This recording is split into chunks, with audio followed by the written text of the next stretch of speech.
ኣብ ዝኾነ ይኹን ሃገር ጥዕንኦም ዝተሓለወ እንስሳትን ህዝብን ንዘላቕን ምዕቡልን ቁጠባ ዕብየት ሃገር ዕዙዝ ግደ ኣለዎም። ፍርያት ሃብቲ እንስሳት ንሃናጻይ ምግብን ንትሕቲ ቅርጺ ኢኮኖምን ንምምራሕ ልዑል ረብሓ ከም ዘለዎም እውን ዝተፈላለዩ ሓበሬታታት የመላኽቱ እዮም። ብብርኪ ሃገር እንትርአ ድማ እንስሳት ንሰደድ ወጻኢ ስለ ዝጠቕሙ ኣብ ኩለ መዳያዊ ሓለዋ ጥዕና እንስሳት ምጥንካር ወሳኒ ተራ ኣለዎ። መሰረት እዚ ድማ ጥዕና እንስሳት ምሕላው ረብሑ እንታይ ከም ዝመስል ምስ ጣብያና ጻንሒት ዝገበሩ በዓል ሞያ ጥዕና እንስሳት ዶክተር ሰናይ ገብረ ብኸምዚ ይገልጽዎ።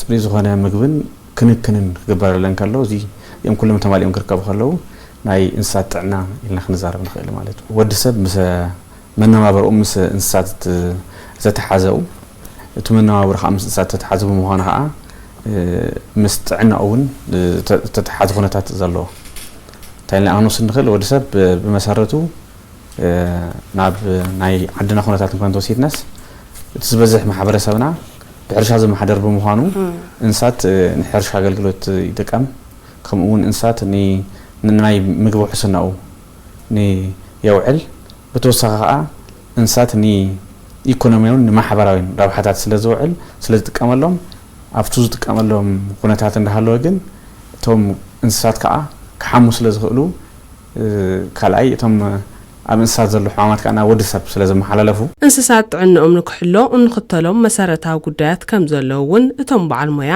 ወሲኾም ሓቢሮም እዮም። ብመሰረታውነት ያው ሓደ እንስሳ ዘርብሕ ግለሰብ ወይ ከዓ ውልቀ ሰብ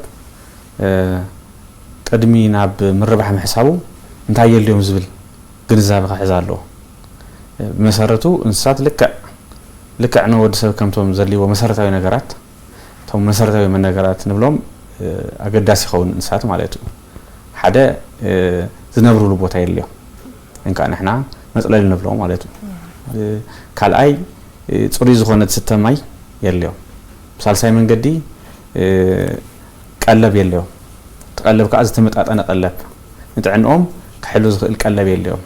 ብራብዓይ ደረጃ ከዓ ናይ ሕክምናዊ ክንክን ናይ ክትትልን የለዎም ማለት እዩ። ዘመሰረታዊ ነገራት እዚኣቶም ንእንስሳት ጥዕና ኣገደስቶም ንእንስሳት ሓደ እንስሳት ክረብሕ ዝኽእል ሰብ እዚኦም ተሓሳቢ ገይሩ ክረብሕ ኣለዎ ማለት እዩ።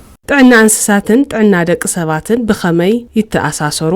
ብፍላይ ካብ እንስሳት ናብ ሰብ ዝመሓላለፉ ሕማማት ኣብነታትን መንቀሊኦምን ኸ እንታይ እዮም? ንዝሓተትናዮ ሕቶ ዶክተር ሰናይ ከም ኣብነት እንተወሲድና ካብቶም ዓንቶ ዝገለጽኩም ካብ 61 ክሳብ 70% ዝኾኑ ናይ እንስሳት ሕማማት እንስሳት ናብ ወዲ ሰብ ብዝተፈላለዩ መንገድታት ይመሓላለፉ።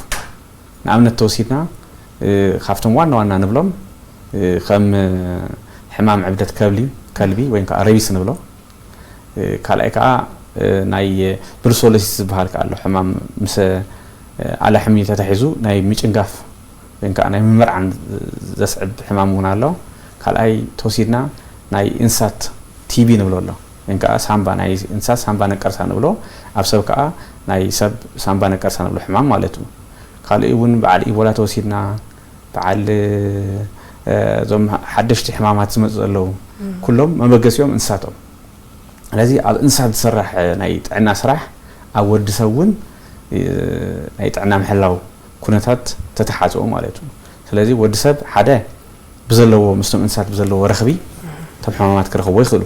ኣብ መወዳእታ ከም ገለጻ ዶክተር ሰናይ ሕብረተሰብ ጥዕና እንስሳት ምሕላው ማለት ጥዕና ደቂ ሰባት ምሕላው ማለት ከም ዝኾነ ተገንዚቡ ኣብ ጥዕና እንስሳት ጥንቃቐ ክገብር ሚዒዶም። ያው ናይ እንስሳት ጥዕና ምሕላው ማለት ናይ ሰብ ጥዕና ምሕላው ማለት እዩ ዝብል ማሕበረሰብና ዓብዪ ትኹረት ክገብረሉ ኣለዎ።